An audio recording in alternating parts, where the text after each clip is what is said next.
Hey guys, today I'm going to be showing you how to change your oil and also replace your oil filter on your BMW F30 with a N20 engine if you have a 2-liter like me, which will be in the 328 and in the 320i. Thank you, and let's get started. Okay guys, so the first thing that you're going to want to do is you're going to want to get a jack pad that looks something like this. I got this one from ECS Tuning, and you're going to want to go ahead and find your jack pad adapter somewhere down here. Mine's right here. Of course it has a little bit of mud on it from the rains that we recently had, but you're just going to want to line up your jack so that you can go ahead and start lifting the car and drain your old oil. And we're going to go ahead and do the same thing on the other side as well. One thing I did forget to mention is that whenever you decide to lift up your vehicle, you're going to want to ensure that you chalk off the rear wheels or the front wheels, depending on which side you lift the vehicle from. And you also want to ensure that your parking brake is engaged. So, in addition to that, you're going to want to make sure to put jack stands underneath the vehicle so that if the vehicle does decide to fall, it lands on the hard jack stands. Now, before we even start draining the oil, what I like to do is I like to go ahead and remove this engine oil fill cap just to add a little bit of ventilation to where that when you start draining the oil, it comes out free flowing. Now let's go ahead and get under the car. Now that we're down here, you want to grab the biggest, fattest flat tip you can find, and you don't have to remove this belly guard. All you have to do is turn this all the way 180 degrees and go. You need to cover your eyes because there may be dust that falls down. And then boom, there's your oil drain cap. Okay, so because what I have does not work, I found a 3/8 Allen wrench. Of course, this is not an standard bolt, but it will do the job. You see that play there? You don't want any of that play. I'm guessing it's probably going to be somewhere around a 10 millimeter or maybe a 9. But since we're down here, let's go ahead and there we go. Ooh, that's a little hot. Okay, guys. Well, we're letting the oil drain.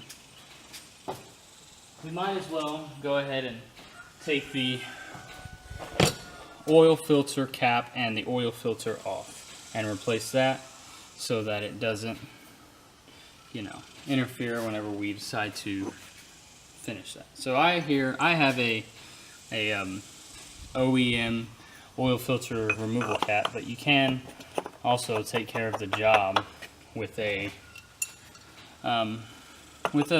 wrench. Just be very careful. I've had to use a wrench several times before. If you look at my oil cap, it's definitely could have been stripped easily during previous oil removal procedures, oil change procedures. Now that we have loosened up the oil cap, there's more oil flowing out. So I'm just going to go ahead and use some of these rags to take care of that. So now that we're at this point, we can go ahead and remove these O-rings that are on the oil filter. Let's start with the big one. Of course, you can use a set of specialty picks, but I'm just using a screwdriver for now. I'm going to put these in the oil drain pan as well. And then here's a smaller one, right? So, go ahead and open this bag. Here's the big O-ring. What you want to also do is get either some of the old or some of the new oil. I'm going to get some of the old. get it on your finger, make sure it's not boiling hot. Go ahead and lubricate the O-ring, then coat. And then you can go ahead and wrap it around the housing, or the cap housing. And then you can go ahead and press it on if you do so desire. Boom. There you go. Get the new oil filter. It is a HU816X from MAN. I prefer MAN filters. I just personally think that they're really good. You knock it in, but don't get hit by that little, peakle. There you go. And now you can go ahead and reinstall your oil filter. Now that we're at this point of the install, we can go ahead and put the drain plug back on.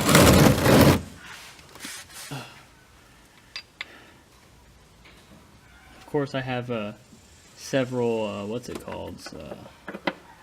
several O-rings that I have replaced. You're gonna have to get that separately, but remember, right here it says right on here 6 Newton or 8 Newton meters max. And so what that means is don't strip it. You should be able to keep turning it and keep turning it until it eventually becomes a little tough. Right there. And then once it becomes a little bit tough, go ahead and stop. You're done. And now we can put the oil in. So now that we're at this point, we have everything reinstalled. All we have to do is add our oil. So, of course, BMW recommends 7 quarts or 7 liters, but in such a small engine like this, I've read forums that say 5 is perfectly fine. And right here, if you want to pour it sideways without an oil funnel, or without a funnel, you can get a significant amount inside the actual case without a funnel, and boom, there we go. We have little to none left in this.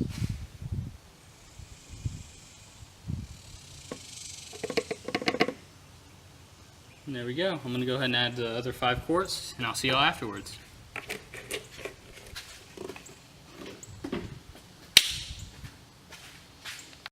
Okay guys, so now that we've done that, let's go ahead and go inside the car and clear out that annoying or pesky pesky change oil light. Let's go.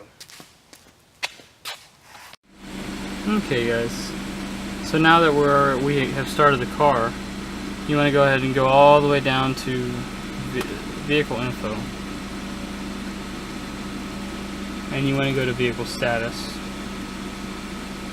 And as soon as your car warms up, you want to go down to your oil, measure engine oil level, which you won't be able to do until it actually reaches operating temperature. So in the meantime, we're going to go ahead and turn the car off. Turn off completely. Infotainment has shut off. Go ahead and turn on your ignition. And while your ignition's turned on, you're going to go ahead and press and hold this button, which clears the odometer. So go ahead and press it and hold it. Continue holding it. Continue holding it.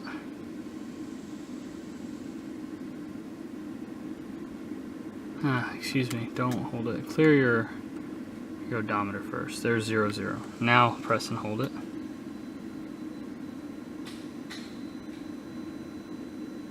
And then now you have a prompt that comes up, reset possible. Press it and hold it again. And now it says reset, and then go ahead and press it once. Oh, excuse me, go ahead and press and hold it. And then press and hold it again. And now it's resetting. Keep holding it until that thing is completely gone. Reset successful. There we go. And now we're done.